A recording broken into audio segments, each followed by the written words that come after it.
इतिहास के पन्नों में कई जंगों के किस्से लिखे हैं, मगर इनमें एक ऐसी जंग भी है जिसे द ग्रेट वॉर या war to end all wars कहा गया है।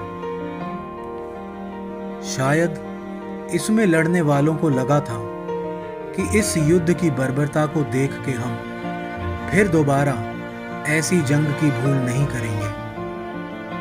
पर कुछ ही साल लगे जब इसको वर्ल्ड वॉर 1 कहना पड़ा, क्योंकि दूसरी वर्ल्ड वॉर शुरू हो चुकी थी जो इससे भी ज्यादा बड़े पैमाने पर लड़ी गई। भले ही वर्ल्ड वॉर 2 में ज्यादा लोग, ज्यादा टैंक्स थे, मगर जो डेवस्टेशन वर्ल्ड वॉर 1 में हुई थी वो ना किसी ने पहले देखी थी और ना ही कोई उसकी अब कल्पना कर सकता है। मगर दोस्तों, उन नाउम्मीदी के दिनों में भी एक बड़ा दिन आया था जब इंसानियत का टेस्ट हुआ था। दोस्तों, उस दिन एक फौजी अपने दुश्मन के भरोसे दिलाने पर उससे मिलने नो मैन्स लैंड चला गया। वो दिन क्रिसमस का था।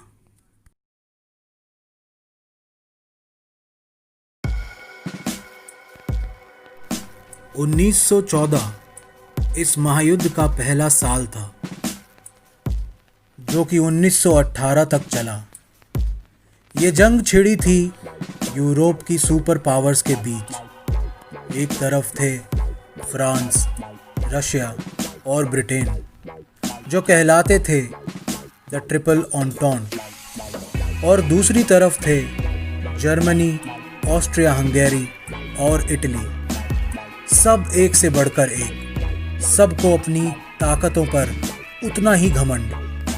हर देश के लीडर्स अपनी आर्मी की सुपीरियॉरिटी की बातें कर रहे थे और वहाँ के लोग अपने देश की खातिर चल पड़े थे, अपने परिवारों को और अपनी खुशियों को पीछे छोड़कर, ऐसे दुश्मनों से लड़ने जो अनजान थे मगर उन्हीं की तरह किसी के बेटे थे या किसी के भाई थे, और तो और उन्हीं की तरह जीसस को मानने वाले थे।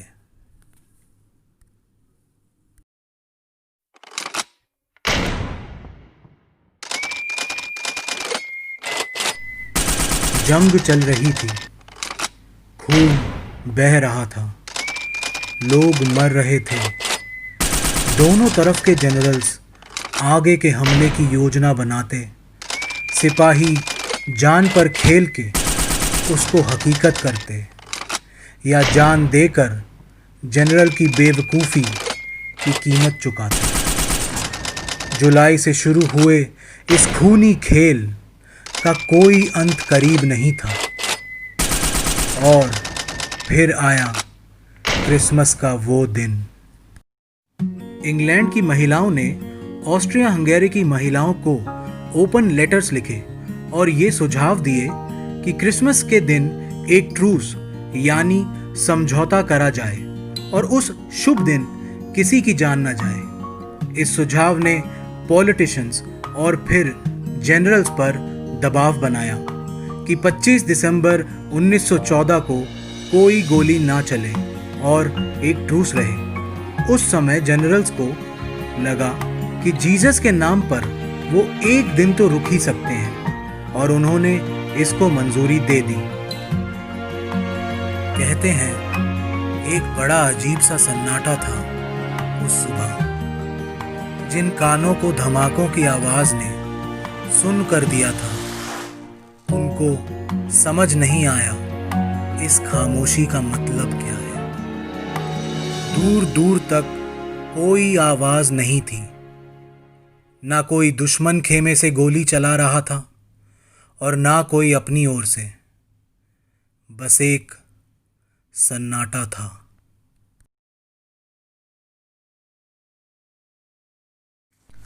तभी किसी ने उस ओर से बोला, मैरी क्रिसमस।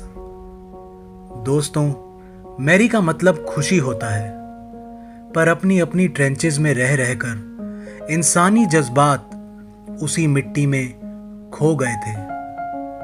फिर कोई उस ओर से बोला, मैरी क्रिसमस। दोनों ने एक दूसरे को नो मैन्स लैंड में आने को कहा। जर्मन्स ने अपने क्रिसमस ट्रीज पर कैंडल्स जलाईं, फिर क्रिसमस कैरल्स गाए। उनको सुनकर ब्रिटिशर्स ने भी अपने क्रिसमस कैरल्स गाए। चारों तरफ इन गानों की गूंज थी, जिसके बीच दोनों ओर के लोग नो मैन्स लैंड में मिले। सभी ने एक दूसरे से हाथ मिलाए, बातें की और महसूस किया कि वो भी उनकी तरह एक इंसान है। उन्होंने एक दूसरे को गिफ्ट भी दिए, किसी ने अपना टोबैको तो किसी ने अपनी शर्ट के बटन्स। फिर किसी ने खाने के डब्बे को कपड़े में लपेटकर फुटबॉल बनाया और सॉकर खेला।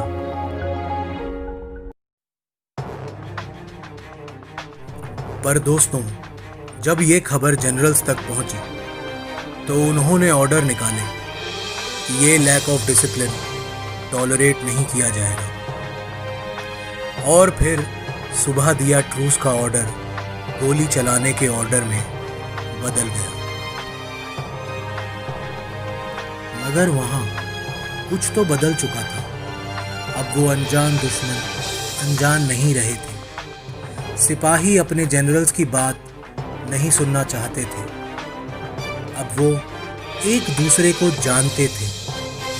इस घटना को कई ब्रिटिश सोल्जर्स ने अपने परिवारों को खत लिखकर अपने नए जर्मन दोस्तों के बारे में बताया था। फिर जनरल्स के ऑर्डर्स आए कि अगर इस नाफरमानी को जारी रखा गया तो कोर्ट मार्शल हो सकता है। और दोस्तों, हुआ भी। और फिर जंग जारी रही।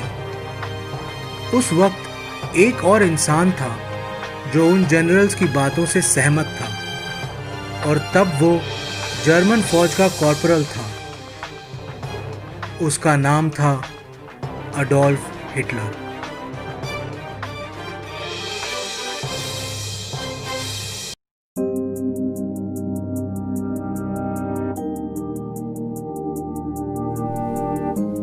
दोस्तों, इस घटना की इंपॉर्टेंस आज से ज्यादा कभी महसूस नहीं हुई। आज भी दुनिया के लोगों को पीस की वैल्यू समझ नहीं आई है।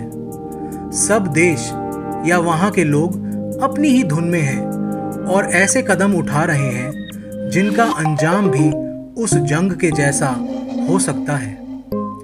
गांधी जी हमें ये सिखा तो गए कि नॉन वायलेंस ही सही तरीका है अपनी बात रखने का, मगर क्या हम और आप इसको समझ पाए? कई देशों में हो रहे riots, police brutality, animal cruelty, environmental degradation, ये सब एक मानसिकता दर्शाते हैं। वो मानसिकता है कि दूसरों को और उनके नज़रिए को गलत समझना और वायलेंट तरीकों से अपनी बात मनवाना। दोस्तों, हमें इस क्रिसमस ट्रूस की घटना से सीखना होगा कि ह्यूमैनिटी सबसे इम्पोर्टेंट चीज़ है जो हमें ह्यूमन बनाती है। अब आप ही इस मेंटालिटी को चेंज कर सकते हैं और सोसाइटी को वैसा रूप दे सकते हैं जिस पे हम नाज कर सकें। दोस्तों, ऐसे ही कई इंटरेस्टिंग किस्से हम आपके लिए लाते रहेंगे। So please subscribe to our channel Anhad life beyond limits.